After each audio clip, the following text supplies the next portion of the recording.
Welcome guys.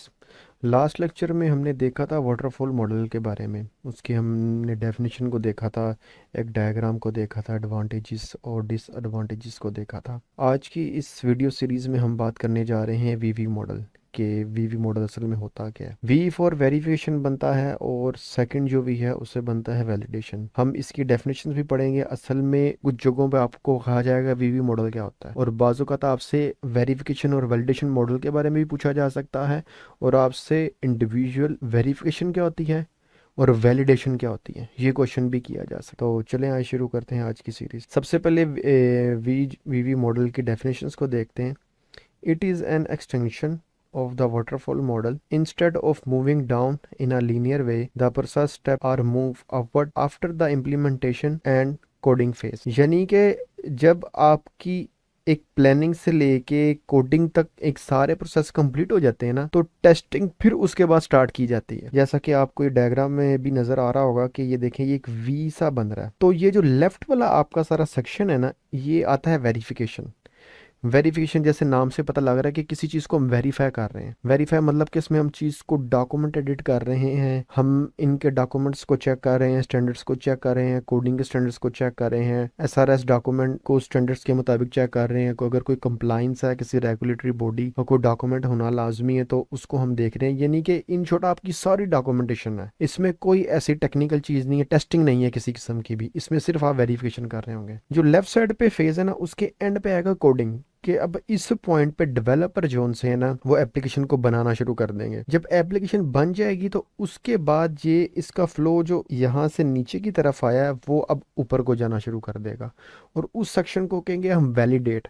कि जो चीज़ हमने बनाई है कि वो वैसे ही काम कर रही है। इसकी एक वन लाइन डेफिनेशन भी आप याद कर सकते हैं। वेरिफिकेशन होता है कि how to make a software right, कि हम सॉफ्टवेयर को कैसे ठीक बना सकते हैं। और जो वैलिडेशन आता है उसमें अब ये कह सकते हैं क्या हमने सॉफ्टवेयर ठीक बना लिया है, उसको हम टेस्ट कर रहे हैं। यानी कि कैसे हम सॉफ्टवेयर को ठीक बना सकते हैं और क्या हमने सॉफ्टवेयर को ठीक बना लिया है। सिंगल लाइन डेफिनेशन है ये। आगे भी आपको जब हम इस वेरिफिकेशन और वैलिडेशन को पढ़ेंगे तो मजीद आपको चीज़ें क्लियर होती जाएंगी। इसमें अब ये कह सकते हैं कि how we make product right, और इसमें आप ये कह सकते हैं are we making product right, और वैलिडेशन में आप ये कह सकते हैं are we make product right, क्या हमने प्रोडक्ट ठीक बना ली है। जब हम इसकी कोडिंग कंप्लीट कर लेंगे तो हम फिर इसकी वैलिडेशन शुरू कर देंगे। वैलिडेशन में जो सबसे पहली चीज़ आती है ना, वो आती है आपकी यूनिट टेस्टिंग। ये आगे जाके भी हम इसको पढ़ेंगे। ये असल में सॉफ्टवेयर टेस्टिंग के लेवल्स ही हैं, लेकिन इसमें वेरिफिकेशन मॉडल्स जब आ गया तो अब हमें पढ़ना पड़ रहा है। इसको आगे हम मजीद डिटेल में भी पढ़ेंगे। यूनिट टेस्टिंग असल में होती है, यूनिट जैसे नाम से ही जाहिर हो रहा है कि कोई यूनिट होगा, एक स्पेसिफिक यूनिट होगा, स्मॉलेस्ट पार्ट। यूनिट होता है स्मॉलेस्ट पार्ट किसी भी चीज़ का, उसको हम टेस्ट करेंगे।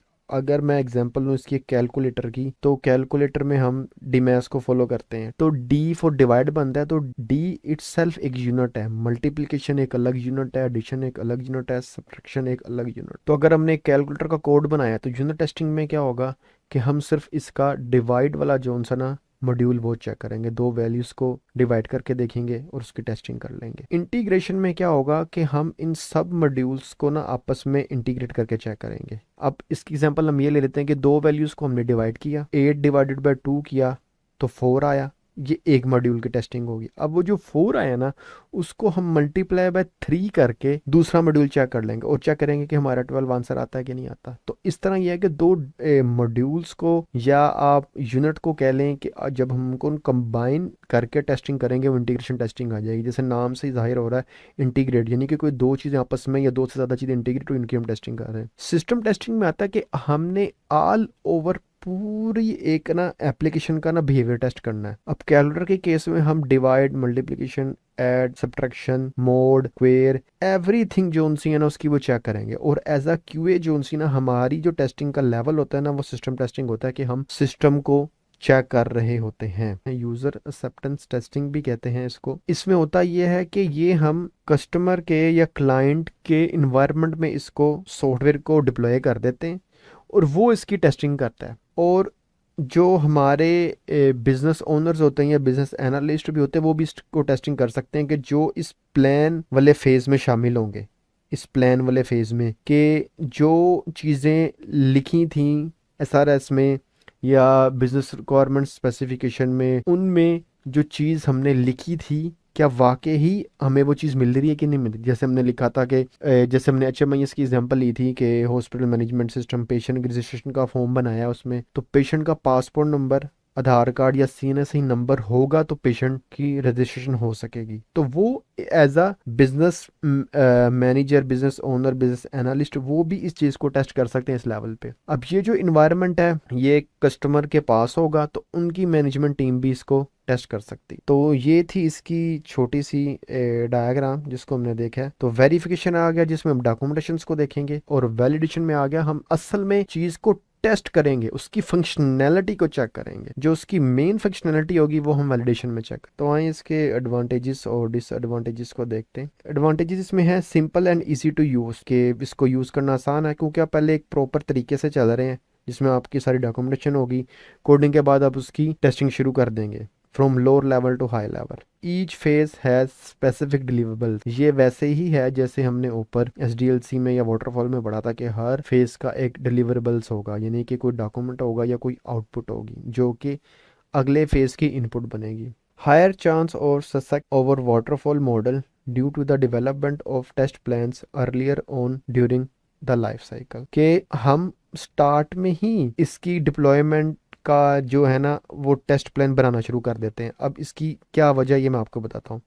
अब आपने जैसे मैंने यहाँ पे जिक्र किया कि प्लान है और साथ ही एक्सेप्टेंस टेस्टिंग आ जाएगी, तो होगा ये कि ये जब चीज़ें बन रही होंगी ना ये सारी, तो उनके पैरेलल में टीम काम कर रही होगी जो चीज़ें ये रेडी कर रही होगी। अच्छा मैं इसको इस तरह से एक्सप्लेन करता हूँ कि जिस तरह से BCS आया, बिजनेस रिक्वायरमेंट स्पेसिफिकेशन या कस्टमर रिक्वायरमेंट स्पेसिफिकेशन आई या यूज़र रिक्वायरमेंट स्पेसिफिकेशन का डॉक्यूमेंट आया, तो उसके बाद क्या बनता है SRS, सॉफ्टवेयर रिक्वायरमेंट स्पेसिफिकेशन का डॉक्यूमेंट होता है जिसमें सिर्फ टेक्निकल चीज़ें डिस्कस की जाती हैं कि असल में एप्लीकेशन में हमने बनाना क्या क्या है। उसके साथ ही ये जो SRS है ना ये टेस्ट मैनेजर को दिया जाता है, वो अपनी टीम के साथ मिलकर टेस्ट प्लान बनाता है। तो साइड बाय साइड ना वेरिफिकेशन के, वैलिडेशन के भी डॉक्यूमेंटेशन होना शुरू हो जाती है। अब एक चीज़ है, अब आप खुद सोचें, जब हमने कह दिया है कि कोई अगर HMIS में कोई स्टाफ नर्स है वो अपना लॉगिन करती हो तो उसका एक यूज़र नेम होगा और एक पासवर्ड होगा। यूज़र नेम जो उनसे 6 से ज़्यादा अल्फ़ान्यूमेरिक नहीं होने चाहिए, पासवर्ड भी 6 से ज़्यादा नहीं चाहिए। मैं एग्जांपल में बता रहा हूँ आपको। अब उसके टेस्ट केसेस बनाने हैं, उसको हमने टेस्ट करना है, तो आपको भी पता है कोड तो यहाँ पे जाके बनेगा,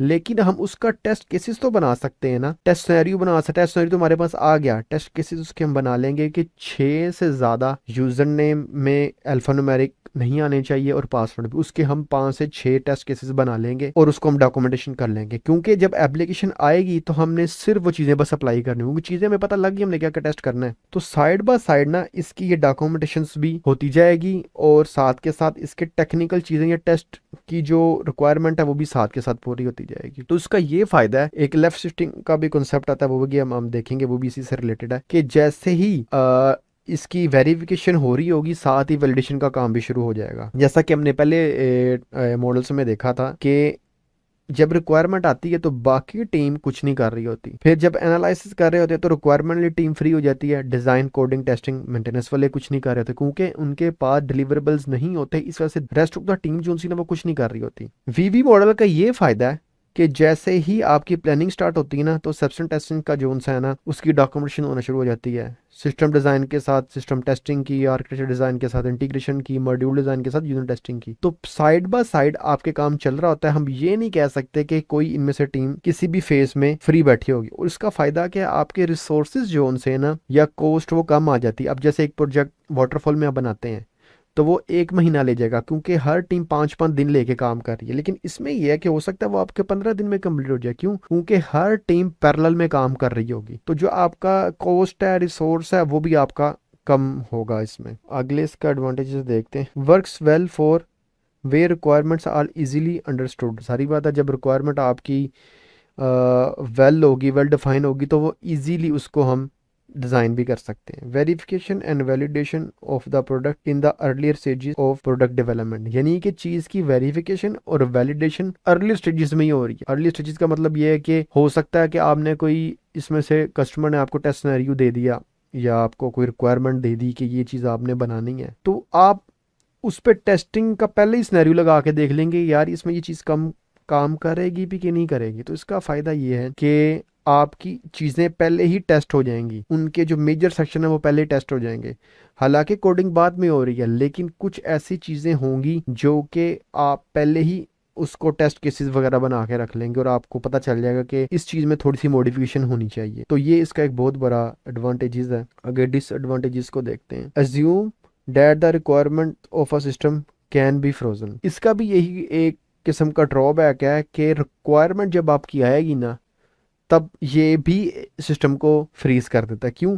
क्योंकि इसका जो इनिशियली सेक्शन है ना, वो ये है कि ये इसका एक सेक्शन वाटरफॉल मॉडल की ही तरह है कि आप वापस नहीं जा सकते। क्यों? क्योंकि आपका साइड बाय साइड आपकी दूसरा जो वैलिडेशन वाला सेक्शन है ना, वो भी स्टार्ट हो चुका होता है। तो ये भी इसका एक जो डिसएडवांटेजेस है ना, वो वाटरफॉल मॉडल की तरह है यार। फिर वही बात आ गई, very difficult to go back to any stage after it finished. क्योंकि अब जब डिलीवरेबल्स बन चुके हैं, अब तो इसमें यह है कि अगर आप सिस्टम डिजाइन से प्लान में जाते हैं तो आप खुद सोचें, आपको यहाँ से सिस्टम टेस्टिंग से भी सिस्टम टेस्टिंग में जाना पड़ेगा, क्योंकि आपका यहाँ पे भी वो आपके टेस्ट जो केसेस हैं, टेस्ट है, वो भी आपके चेंज हो जाएंगे। फिर आगे आ जाते हैं cost and required are more time in addition to detailed plan. अब इसमें यह कि जैसे इसका प्लान आपका बढ़ता जाएगा तो कॉस्ट भी आपकी इसमें इंक्रीज होती जाएगी। तो ये थे इसके disadvantages. Thanks for watching this video.